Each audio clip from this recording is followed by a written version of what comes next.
오늘은 정말로 매우 뜻깊고 중요한 날입니다. 윤영전 교우님께서 기도 속에서 오늘이 왜 중요한 날인지 아주 잘 표현을 해주셨습니다. 우리 교회의 회개연도로 보면은 이제 새로운 회개연도가 시작되는 첫째 주일 되기도 하고 또 3일절이기도 합니다. 또 우리는 사순절 두 번째 주를 지내고 있습니다. 특별히 사순절 기간에는 우리가 십자가에 대해서 많은 생각을 하게 됩니다. 우리 교회 강단의 단상에 있는 십자가는 굉장히 특이하죠. 조각보 십자가라고 할까요? 모자이크 십자가라고 할까요? 굉장히 많은 뜻이 또 이 안에 있습니다. 그리고 이번 사순절 기간에는 우리 기도길에 연못이 있는 그 기도처에 또 십자가를 지금 세우려고 하고 있습니다. 그것을 위해서 또 많은 분들이 정성껏 기도하면서 수고하고 계십니다. 기독교 신앙에서 십자가를 빼놓고는 뭐 다른 거 할 말이 뭐가 있겠습니까? 십자가가 그렇게 중요합니다. 십자가 속에 우리가 믿는 신앙의 모든 내용이 잘 담겨있다 이렇게 생각을 할 수가 있습니다. 오늘 설교 제목을 십자가의 이치라고 잡았는데 우리가 잘 아는 구절을 보면은 십자가의 도가 멸망을 당하는 사람들에게는 미련한 것이지만은 믿는 우리들에게는 하나님의 능력이다. 이런 구절이 있는데 개역 성경에는 십자가의 도라고 되어 있고 또 우리가 쓰는 새번역 표준 새번역에는 십자가의 말씀이라고 되어 있는데 공동 번역에는 십자가의 이치라고 되어 있습니다. 그게 다 뭐 사실 같은 말이죠. 그러나 결국 이 십자가가 그 깊은 뜻이 무엇인지를 우리가 깨닫는 것, 그것이 너무나도 중요하고 그 십자가의 의미를 진정으로 깨달을 때 그것을 우리들에게 하나님의 놀라운 능력을 체험하게 해준다는 말씀입니다. 오늘 우리가 읽은 본문 마가복음은 그 마가복음 전체에서 일종의 분수령과 같은 그런 구절입니다. 마가복음이 지금까지의 모든 사건은 바로 오늘 읽은 이 사건을 향해서 진행되어 왔고 그 이후에 일어나는 모든 사건들은 또 이 사건에서 흘러나가는 것이다. 이렇게 표현을 할 수 있을 것 같습니다.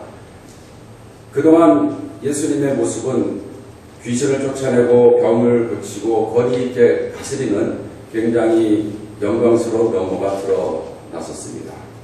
그런데 베드로가 예수님이 하나님의 아들이고 그리스도라는 고백을 하고 나서 곧바로 분위기가 바뀌어집니다.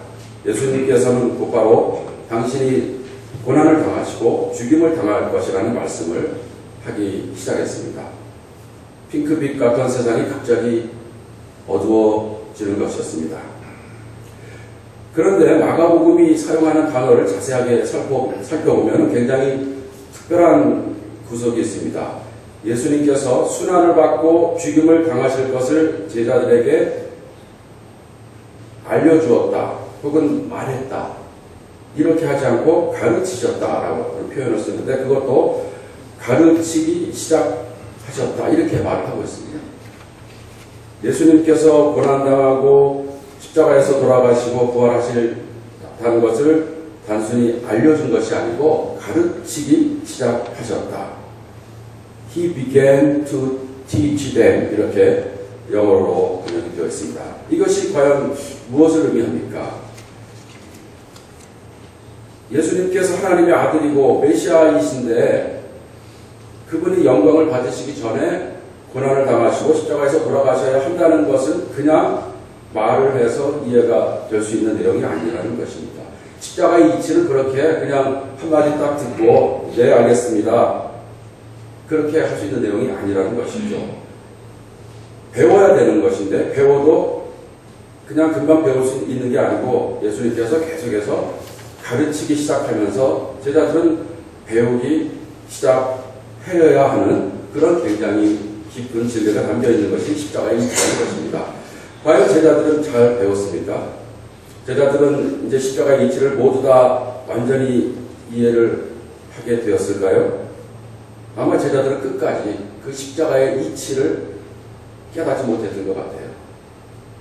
예수님께서 부활하시고 성령이 강림하고 나서야 비로소 십자가의 이치에 대해서 확신을 갖고 그들의 삶이 완전히 바뀌게 되었습니다.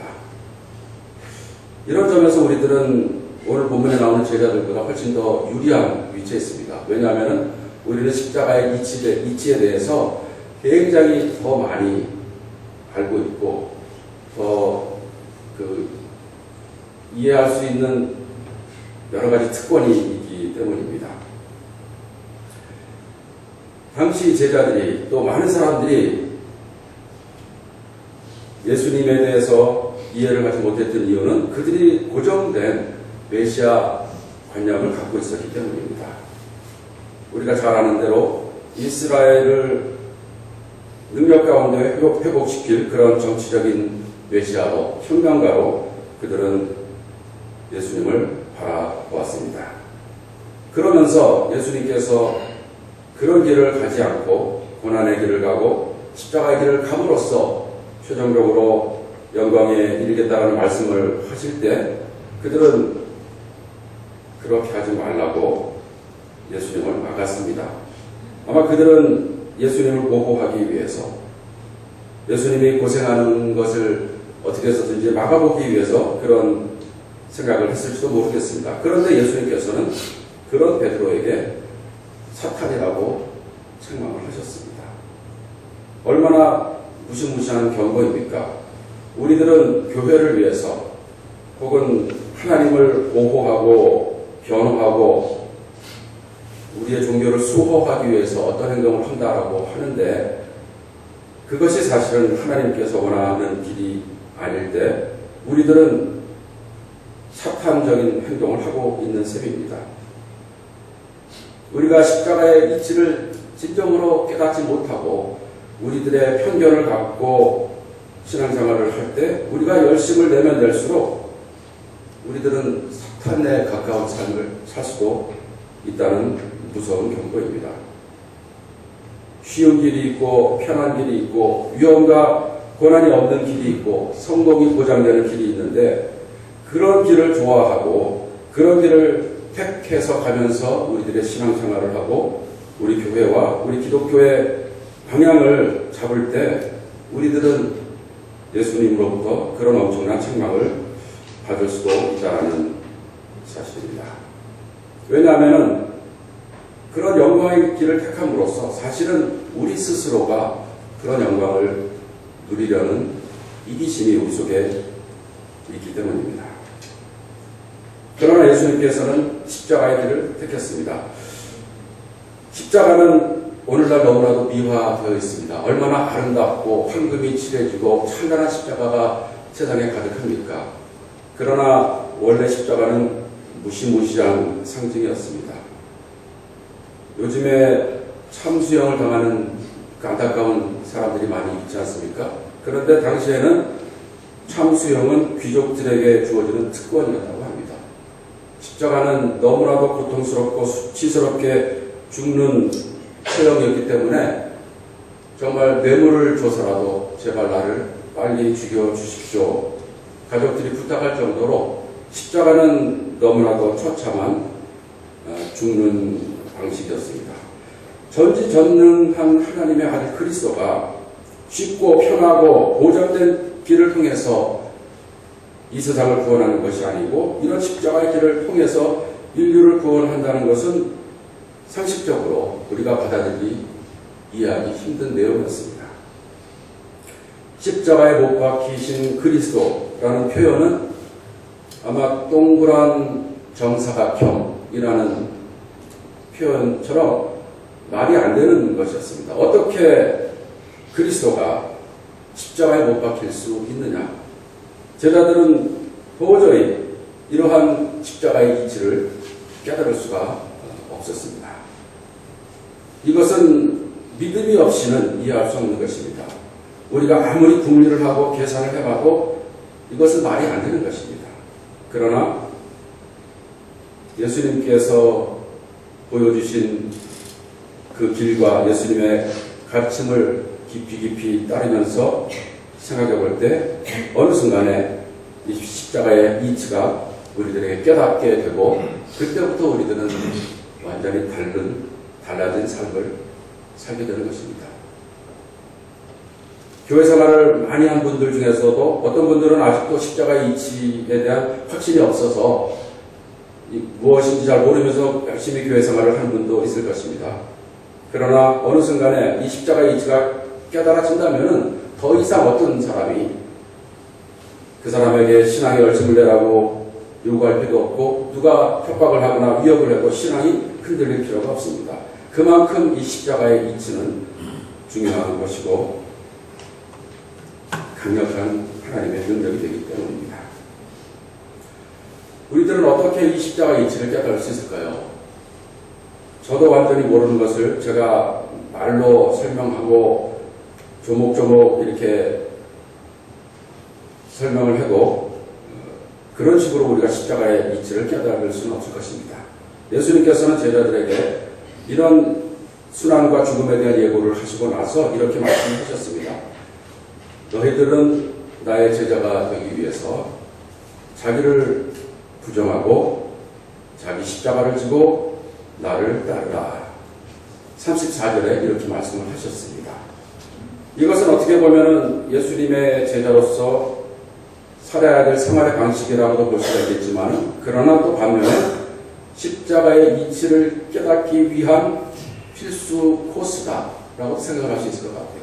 십자가의 이치는 우리가 머리로 생각해서 깨달은 것이 아니고 예수님께서 가신 그 길을 따라감으로써 십자가의 이치를 체험적으로 깨닫게 된다는 것입니다.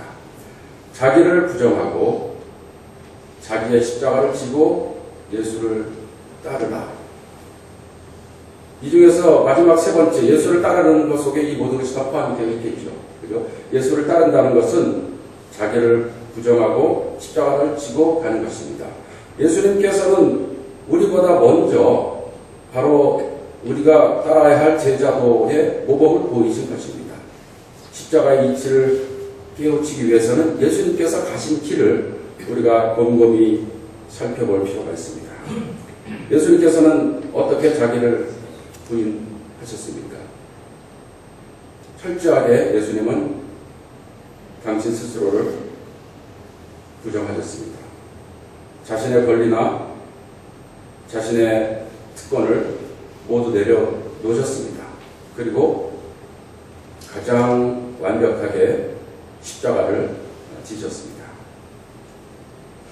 우리는 예수님께서 십자가를 지시는 그 장면을 보면서 조금 잘못 생각할 수도 있습니다. 어떤 사람들은 이렇게 생각합니다. 예수님은 하나님의 아들이셨기 때문에, 하나님이셨기 때문에 십자가에서 돌아가시고 나면 부활을 하실 것을 너무나도 잘 알고 있었고, 그래서 십자가의 고통을 잠시만 참으면 나중에 부활로 다 모든 게 바뀐다는 그런 확신이 있어서 십자가는 그렇게 고통스럽지 않았을 것이다. 이런 생각을 하는 경우도 있는 것 같습니다. 그러나 예수님께서는 십자가의 죽음을 당하실 때는 하나님으로부터 버림받은 상태에서 완전한 인간으로서 그 십자가를 지신 것이지요. 그런 점에서 볼 때 우리들은 예수님께서 십자가의 길을 간 그 과정에서 예수님은 하나님의 도움 때문에 혹은 하나님이기 때문에 그 길을 간 것이 아니고 완전히 하나님에 대한 믿음만을 갖고 절대적인 믿음에 의해서 그 길을 갔다라고 생각할 수밖에 없습니다. 만약에 예수님이 그 다음의 스케줄을 정확히 알고 나서 십자가의 길을 갔다고 한다면은 예수님께서 겟세마네 동산에서 고뇌 속에서 기도한 것은 일종의 연출이었다고밖에 말할 수가 없습니다. 마치 마술사가 공연을 하기 위해서 무대를 준비하고 각본을 다 짜놓고 연기하는 것처럼 예수님께서 십자가도 지시고 그 다음에 부활도 하셨다. 우리들은 이렇게 해석을 할 수는 없습니다. 예수님께서는 마지막 순간까지 하나님께 매달리면서 이 잔을 거두어 주십시오라고 간절하게 기도했습니다. 왜냐하면은 그 길이, 그 앞길이 너무나도 무섭고 깜깜했기 때문입니다. 어떻게 이 죽음에서 십자가의 처참한 상황에서 다시 살아날 수 있을지 도저히 계산이 안 되는 것이었습니다. 그러나 그럼에도 불구하고 예수님께서는 나의 뜻대로 하지 마시고 하나님의 뜻대로 하시라고 기도를 마무리했습니다. 결국 예수님께서 갖고 있었던 신앙은 하나님이 나를 이런 방식으로 1차, 2차, 3차 이런 방도로 나를 죽음에서 부활시켜 주시겠다는 어떤 구체적인 내용을 알고 있어서 그것에 대해서 확신을 갖고 믿음대로 행한 것이 아니고 하나님에 대한 포괄적인 혹은 절대적인 믿음이 있었다. 이렇게 볼 수 있습니다. 저는 이런 믿음의 형태를 저 자신의 경험을 통해서 한번 연결을 해봤습니다. 제가 어릴 때 몇 살 때는 이제는 잘 모르겠는데 이런 기억이 많이 납니다. 부모님하고 어디 외식을 하거나 어디 밖에 나가면은 저녁 때가 되면 졸리니까 어디서나 잠을 잤던 것 같아요. 그런데 나중에 깨보면은 집에 와 있습니다. 그 밖에서 잠을 들었을 때 그때는 부모님을 신뢰하는 마음이 있었으니까 편하게 잠을 잤겠죠. 그런데 그때 부모님을 신뢰할 때 내가 신뢰하는 내용은 지금 어머니나 아버지가 버스비나 택시가 있겠지. 또 어느 길을 이렇게 가서 집으로 데려다 주시겠지. 이런 구체적인 내용을 갖고 그 내용이 확실하게 이렇게 안심이 되어서 그래서 내가 편안하게 잠을 자는 게 아니고 무엇입니까? 부모님에 대한 포괄적인 믿음이죠. 그 방법은 내가 잘 모르겠지만 혹은 정말 불가능해 보일지 모르겠지만 그러나 내 부모님은 내가 여기서 잠을 자더라도 어떻게 하시든지 최선의 방식으로 나를 지켜주시고 나를 무사히 집으로 데려다 주실 것이라는 그런 믿음이 있는 것이죠. 예수님께서 겟세마네 동산에서 하나님을 믿었던 것은 그런 믿음이었던 것 같아요. 포괄적이다. 여러 가지 단어를 한번 생각해 보았는데 무조건적이고 절대적인 그런 신뢰라고 볼 수가 있습니다. 그리고 조성적인 믿음이라 좀 많이 이상하죠. 우리들의 대부분의 판단은 조건에 의해서 결론을 내려서 판단을 하는데 이 예수님의 믿음은 조건을 만드는 믿음이었습니다. 모든 조건의 근원이 되는 믿음이었고 또 하향식 인과론적인 신뢰였다. 이렇게도 표현을 하고 싶습니다.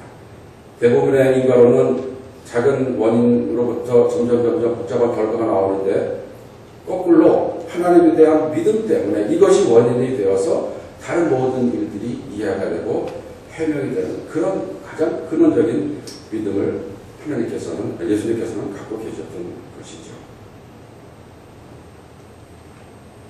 이것이 진정한 깊고 성숙한 믿음이라는 것입니다. 우리가 십자가를 지고 고난을 당하면서 그 길을 갈 수 있는 것은 하나님께서 이런 방식으로 보상을 해 주실 것이기 때문에 내가 이 땅에서 희생을 하고 사랑을 베풀면 그것에 대한 보답을 하나님께서 이 땅에서 해주시기 때문에 혹은 혹시 이 땅에서가 아니라면은 천국에서 해줄 것이라는 확신을 갖고 있어서 그 길을 간다면은 우리들은 사실 세상 사람들이 행동하는 것보다 훨씬 더 고차원적으로 이기적인 사람일 수도 있습니다. 사실 하나님을 믿는 것은 어떤 계산에 의해서 하는 것이 아니죠. 하나님과 손익 계산을 하면서 큰 틀에서 볼 때 우주적이고 초역사적인 차원에서 내가 손해가지 않을 걸 알기 때문에 하나님을 믿는 것은 아니죠. 그 계산이 우리가 딱 계산을 해보니까 이게 남는 장사다. 이게 미치지 않는 장사다 해서 그 길을 가는 것은 아니죠.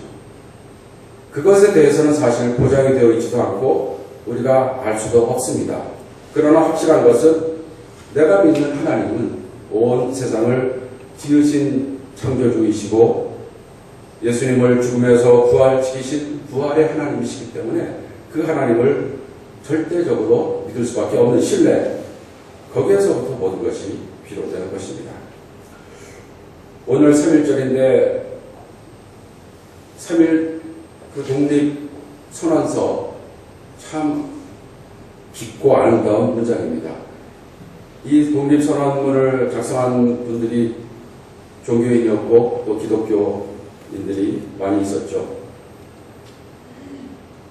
3.1 독립선언문을 보면은 우리 조선이 독립한 나라인 것과 조선 사람이 자주적인 민족임을 선언한다라고 얘기를 하고, 그 근거는 인류 평등의 큰 도의이고 하늘의 지시이며 시대의 큰 추세이고 온 인류 공동 생존권의 정당한 발동이기에 천하의 어떤 힘이라도 이를 막고 억누르지 못할 것이다, 이렇게 선언을 하고 있습니다.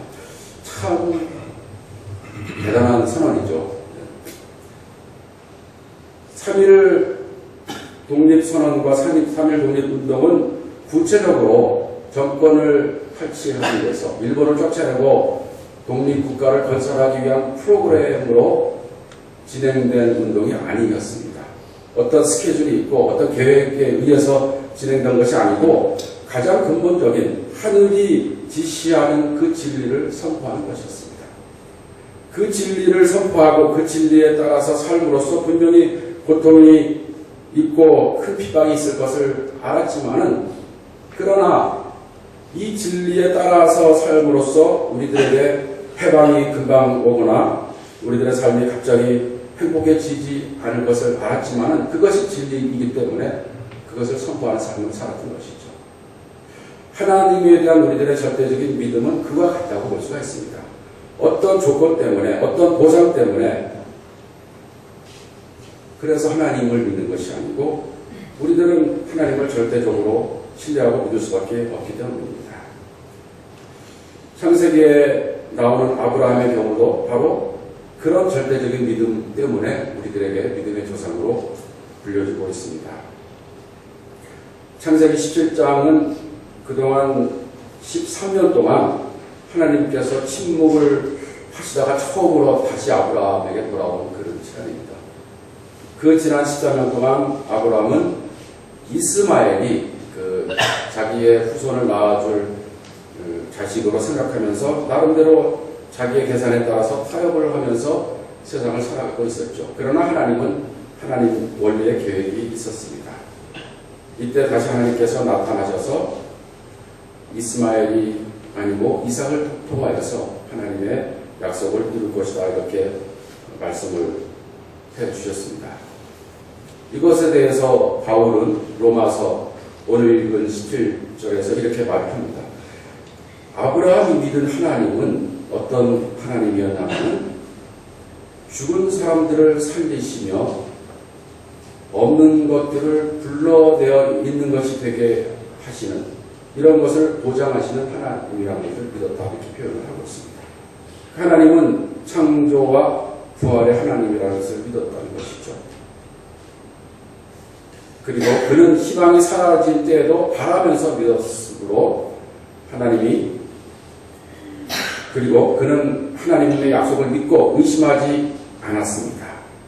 오히려 믿음이 굳세져서 하나님께 영광을 돌렸습니다. 그는 하나님께서 스스로 약속하신 바를 능히 이루실 것이라고 확신하였습니다. 이렇게 바울은 해석을 하고 있습니다.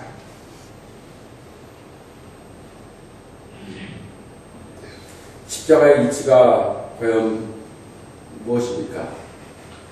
굉장히 어렵고 우리가 이해하기 힘든 그런 이치지만, 그러나 우리들에게는 너무나도 쉽게 다가옵니다. 왜냐하면 예수님께서 하신 말씀대로 자신을 부인하고 십자가를 지고 예수님을 따름으로써 우리들은 십자가의 이치를 깨달을 수 있고 그 십자가의 능력에 따라서 삶을 살 수 있기 때문입니다. 이 십자가의 이치를 깨닫는 우리들의 삶은 어떻게 바뀌어야 하겠습니까? 우리들은 하나님을 믿을 때 어떤 방법과 절차와 계산을 통해서 믿는 것이 아니고 전지전능한 하나님을 믿는 것입니다. 우리 자신의 판단력과 능력을 믿는 것이 아니고 천지를 지으시고 또 부활을 가능케 하신 그 하나님에 대해서 전적으로 신뢰하는 것입니다. 이런 믿음이 바로 완전한 믿음이 되는 것입니다.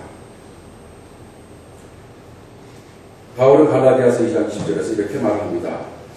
내가 그리스도와 함께 못 박혔나니 나는 이제 살고 있는 것은 내가 아닙니다. 그리스도께서 내 안에서 살고 계십니다. 내가 지금 육신 가운데 살고 있는 것은 나를 사랑하셔서 나를 위해서 자기 몸을 내어주신 하나님의 아들을 믿는 믿음 안에서 살아가는 것입니다. 우리가 이 세상에서 행복한 삶을 살고 성공하려고 아무리 노력을 하지만은 그 가운데 우리들의 영원한 행복이 있는 것이 아니고 하나님께서 원래 우리를 선하고 아름답고 훌륭하게 지어주셨는데 그 모습을 회복함으로써 우리가 진정으로 행복한 삶을 살 수 있다는 것을 우리들은 다시 한번 깨닫게 됩니다. 마지막으로 아까 말씀드렸던 고린도전서 1장 18절의 말씀을 읽으면서 말씀을 마무리하려고 합니다. 십자가의 말씀이 멸망할 자들에게는 어리석은 것이지만 구원을 받는 사람인 우리에게는 하나님의 능력입니다. 성경에 기록하기를 내가 지혜로운 자들의 지혜를 멸하고 총명한 자들의 총명을 멸할 것이다 하였습니다. 사수절 기간 동안에 우리 조금 더 십자가의 이치를 깊게 깨닫는 귀중한 체험을 하는 우리 모두가 되기 바랍니다.